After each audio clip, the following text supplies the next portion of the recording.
Curfew শিথিলের সময়সীমা বাড়ায় ও office আদালত চালু হওয়ায় স্বাভাবিক হতে শুরু করেছে খুলনার জনজীবন। এ নিয়ে আরও জানাতে আমাদের সঙ্গে খুলনা থেকে সরাসরি যুক্ত হয়েছেন সহকর্মী আমিরুল ইসলাম। আমিরুল, এই সপ্তাহের দ্বিতীয় কর্মদিবসে খুলনার জনজীবন ও অর্থনৈতিক কর্মকাণ্ডে কতটা পরিবর্তন দেখছেন?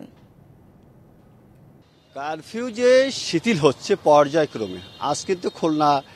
বলা যায় সকাল ৬টা থেকে রাত 10টা পর্যন্ত কারফিউ শিথিল করেছেন যে আইন শৃঙ্খলা সমন্বয় কমিটির গঠিত যে কমিটি, সেই কমিটির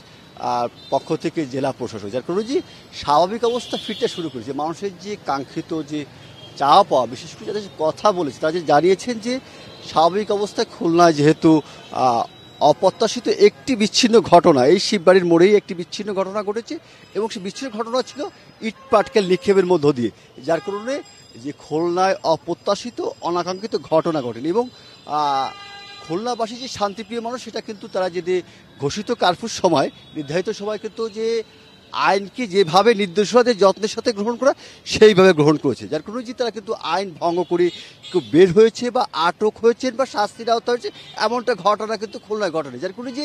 খুলনাবাসীর যে দাবি যে খুলনার শান্তিপ্রিয় জায়গায় শান্তি অবস্থান করছে, স্বাভাবিক অবস্থা ফিরছে, এই পর্যায়ক্রমে এটা আরও স্বাভাবিক অবস্থায় ফিরে আসবে এমনটাই কিন্তু খুলনার যে বাসী রয়েছে, বেশি ব্যবসার সাথে সম্পৃক্ত রয়েছে যারা, তারা কিন্তু দাবি করছে এবং বলা যায় যে যান চলাচল স্বাভাবিক অবস্থা ফিরতে শুরু করেছে। অফিস পাড়া দেখেছি, আদালত পাড়ায় বিচারিক কার্যক্রম স্বাভাবিক হচ্ছে এবং এখানটা থাকছে যে ব্যবসায়ীদের যে দাবি, যেটা সেটা যে কারফিউ শিথিল হলে তাদের ব্যবসা বাণিজ্য আরও সম্প্রসারিত হবে এবং একটা আতঙ্ক ছিল, বিশেষ করে দেশের অন্যান্য এলাকার ঘটনা, সহিংসতার ঘটনা করে খুলনাবাসীর মধ্যে আতঙ্ক বিরাজ করছিল, কিন্তু সেই আতঙ্ক কিন্তু এখন আর খুলনাবাসীর মধ্যে ওইভাবে পরিলক্ষিত হচ্ছে। তারা কিন্তু স্বাভাবিক জীবনযাত্রার মানে ফিরতে চান। বন্দর ও শিল্পনগরী বসবাসকারী রয়েছে, তারা কিন্তু যে গতি বেড়েছে, বিশেষ করে কারফিউ শিথিলের সঙ্গে সঙ্গে যে সময়ও বাড়ছে, সেই সঙ্গে খুলনার জীবনযাত্রার যে মান বা ব্যস্ততা, সেই ব্যস্ততা কিন্তু বাড়ছে খুলনাবাসীর মধ্যে এবং এখানটায় বিভিন্ন ব্যবসায় বা বিভিন্ন শ্রেণীর মানুষের কথা বলেছি, তাদের দাবি যে বিষয় যে খুলনায় যেহেতু কোনো প্রকার